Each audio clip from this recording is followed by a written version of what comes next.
Hey guys, it's Tyler from Peregrine Supply, and we're back with another quick episode of Thank God It's Happy Hour. Today we're tackling the classic cocktail, The Star, which is a great 3-ingredient cocktail, and it's definitely a drink you should know. Let's get going.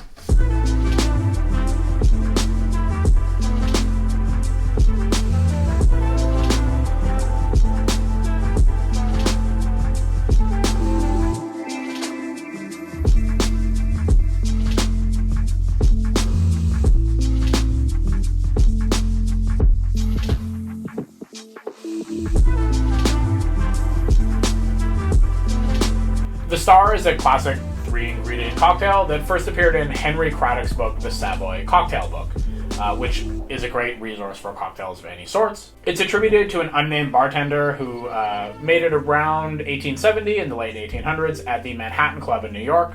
Apparently he didn't think much of it to apply his name to it, but everyone else seemed to really like it, so that's why we have the recipe today. It's definitely a simple drink with only 3 ingredients. It's basically a twist on the Manhattan, but instead of whiskey, we are using Calvados, which is a French apple brandy, so it's fermented purely from apples and really combines this really interesting flavor of apple cider, like that fresh apple flavor with the oaked alcohol flavors of whiskey, so it's really like a unique spin on the classic mix. So the Star is definitely a simple drink. It's 2 ingredients in equal parts with a little bit of bitters on top. So let's go ahead and mix one up.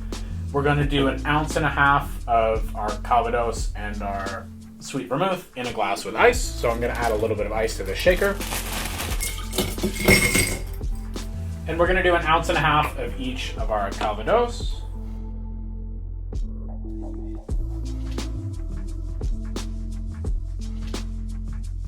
And our sweet vermouth. For this one, we're using Esquimalt Wine's Vermouth Rosso, which is an example of a sweet vermouth made here in BC, which is always nice to see. It's made in the traditional Italian style, but with a bit of a switch up on the botanicals, so it should be a good swap out here. Gonna add that. And then 1 or 2 dashes of our Angostura bitters.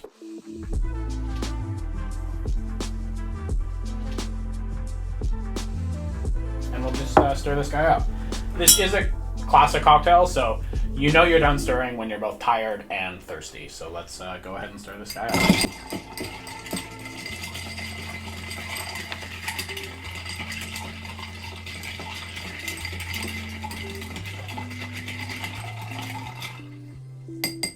And once we're happy, we can go ahead and strain this guy into our glass. For this one, we're going to use the classic Nicanora.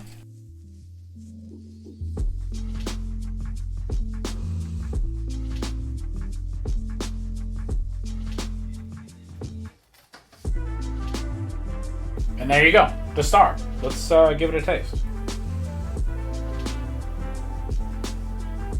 You can definitely smell, it's interesting. You can smell apples, but in a cooked format right off the nose.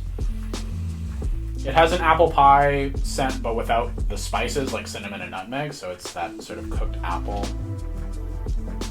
It's definitely a unique combination. Well, it's very classic cocktail. We'll put it that way. To start, it's very classic cocktail. You get the sort of fermenty, almost yeasty, but not really in that way, flavor from, I think, both of these products, the vermouth and the Calvados. It's smooth. It's very like a nice round, open flavor that combines apples and whiskey and wine in this really nice, very comforting, this is definitely like a drink by the fire vibe, but it's oddly refreshing. Like it comes back around from this like deep sweetness to the sort of palate cleansing effect that whiskey can sometimes have.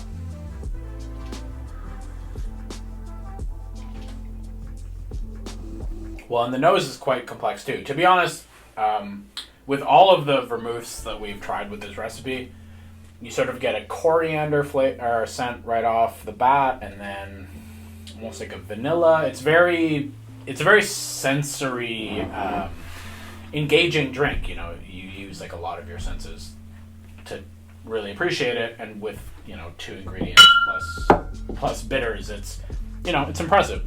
And I would say that it's a improvement on the Manhattan if you're looking for a little bit more. The Manhattan can be a little bit of a boring drink, depending on the ingredients that you have involved. So the inclusion of an apple-based alcohol versus whiskey definitely adds another layer and another, a little bit more complexity to the classic. So it's really a great one, actually.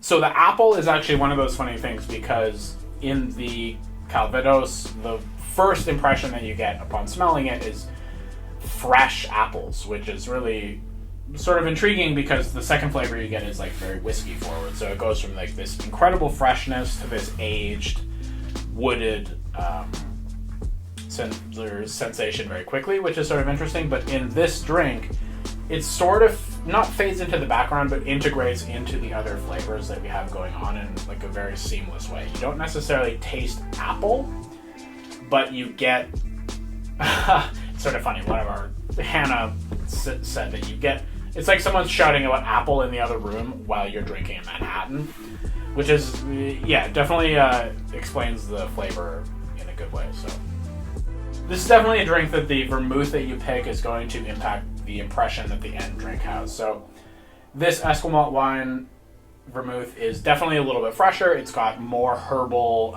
components than you would get maybe with like a Dulin or a more like Martini's sweet vermouth is definitely a lot less flavorful than this. But in this drink, you can use sort of a middle of the road vermouth and rely on just the warm apple flavors. Whereas if you pick a more lively one, you'll get that a little bit more. So, if you like this drink, experimenting with vermouth is a great way to switch it up and create different effects. And if you don't care, just the simple basic $7 Martini sweet vermouth is perfect for this application. In terms of sweetness, it's moderated very well by the proofiness of this drink. This is a alcohol-only cocktail, so it definitely carries the proofiness that most classic cocktails take. But it is nice and round and sweet. You get the pleasing sweetness, the pleasing whiskey sweetness, I think, from the Calvados, and then obviously the sweetness from the wine, and it blends very nicely together, and it's a nice warm sort of campfire or fireplace cocktail. So there you go. There's a star cocktail. A super simple 3-ingredient classic that is pretty great, I'm not gonna lie. If you like these simple classic cocktails, be sure to give us a like, comment, and subscribe, and otherwise we'll see you in the next one. Cheers!